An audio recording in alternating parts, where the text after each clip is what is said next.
Welcome back na naman dito sa aking channel. Panibagong araw, panibagong video na naman tayo ngayon. May ibabahagi na naman ako sa inyo ngayon na ritual. Ito'y simpleng gabay at simpleng pamamaraan at ito ay makakatulong sa inyo. At kung bago sa channel ko, ay huwag niyo pong kalimutang mag-subscribe at pindutin ang notification bell para palagi kayong updated sa mga bago kong videos. Gusto mo ba na siya ay maging patay na patay sa'yo? At gusto mo rin ba na ikaw ay palaging tatawagan niya? Kahit malayo o malapit man kayo sa isa't isa? Gawin mo lamang itong ritual na ibabahagi ko sa inyo ngayon. Dapat kayo ay palaging naniniwala sa mga ganitong pamamaraan. At dapat hindi kayo nagdududa o nagdadalawang isip na gawin ito. At pwede mong gawin itong ritual sa kahit na anong araw o oras na gusto niyo. Ang gagawin mo lamang ay kumuha ka lamang ng papel at panulat, kahit anong kulay na panulat ay pwedeng gamitin.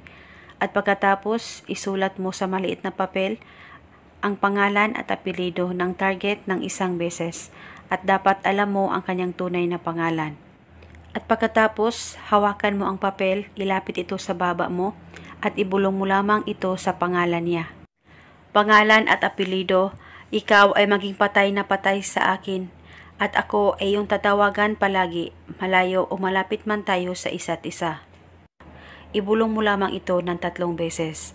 At pagkatapos ay tupiin mo ng kahit 3 tupi ang papel at pwede ito ilagay sa likod ng case ng cellphone mo o di kaya sa wallet mo. At itago ito hanggang kailan mo gusto.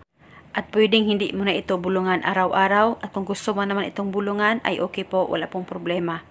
At pagkatapos mong magawa itong ritual, ibaliwala mo lang, huwag mong isipin na ikaw ay gumagawa ng ritual sa kanya, nang sa ganon, ikaw ay mamangha na lang sa maging resulta nito. At kahit ilan pa ang ritual ang gawin nyo sa isang araw, kung gusto nyo pagsabayin ay wala pong problema. At eto muna sa ngayon, maraming salamat po sa panonood. May